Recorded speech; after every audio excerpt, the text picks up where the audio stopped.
Bonjour, je m'appelle Damien et je suis le secrétaire général de l'organisation du pôle des adoptés francophones Corée. Tout d'abord, je tiendrai à remercier le NCRC de nous offrir l'opportunité de présenter notre association. J'ai recherché ma famille biologique quand j'avais 18 ans.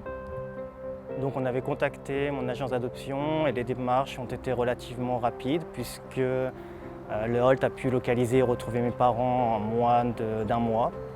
Et lorsque je suis venu en Corée, justement quelques mois après pour les rencontrer, ça a été quand même un moment inoubliable. Dans mon esprit, j'imaginais que les choses se déroulaient exactement de la même façon pour tous les adoptés, dans la mesure où à l'époque, je ne connaissais pas d'autres adoptés à part mon frère et moi. Quand je suis revenu en Corée quelques années plus tard, j'ai commencé à travailler dans une organisation pour aider les adoptés à retrouver leur recherche, à retrouver leur famille biologique. Et c'est à ce moment-là que je me suis rendu compte que mon histoire n'était en aucun cas la même que les autres adoptés. La recherche de famille biologique était beaucoup plus compliquée que ce que j'avais pu imaginer et au final, j'ai pu réaliser que mon histoire était la plus facile qui pouvait être. Quand je me suis rendu compte que beaucoup d'adoptés au final ne pouvaient pas retrouver leur famille biologique, ça m'a très touché et ça m'a vraiment donné envie de les aider au plus profond que je pouvais. Et une fois que j'ai quitté cet emploi, je me suis senti le besoin de créer une association avec deux autres amis. Depuis le début de l'histoire des enfants d'origine coréenne dans le monde et plus spécifiquement dans les pays francophones, donc que ce soit la France, la Suisse, la Belgique, le Luxembourg ou même le Canada, on peut dénombrer à peu près 19 000 adoptés.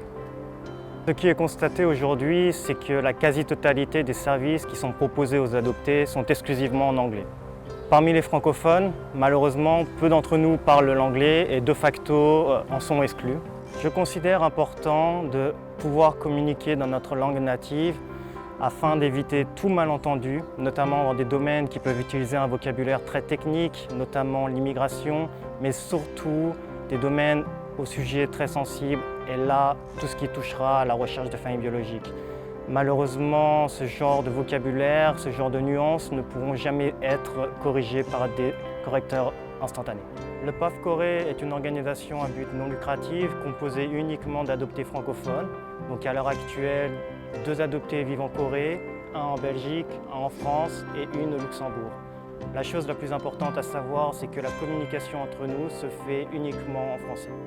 Le premier objectif est d'effectuer un rôle de pivot entre les associations francophones et les instances officielles ici en Corée. Nous avons été en mesure de créer un partenariat avec les associations d'adoptés francophones et nous leur en sommes très reconnaissants qu'elles nous accordent leur confiance. Et le deuxième objectif s'adresse directement aux adoptés qui vivent dans leur pays adoptif ou qui penseraient ou qui envisageraient de venir s'installer en Corée. Dans la mesure où les agences d'adoption ou le NCRC n'ont pas de locuteurs francophones à l'heure actuelle, nous proposerons de servir d'intermédiaire entre l'adopté et les agences afin de faciliter la communication. Pour ceux d'entre vous qui auraient pour projet de venir s'installer en Corée, que ce soit à court, moyen ou long terme, nous finalisons actuellement différents partenariats pour pouvoir vous aider, notamment des partenariats pour vous aider à trouver un logement, pour de la traduction, de l'interprétation ou encore vous soutenir lorsque vous avez besoin de démarches administratives ou des conseils juridiques. Je vous souhaite à tous un très bon gathering et nous espérons vous revoir tous très bientôt ici. Merci.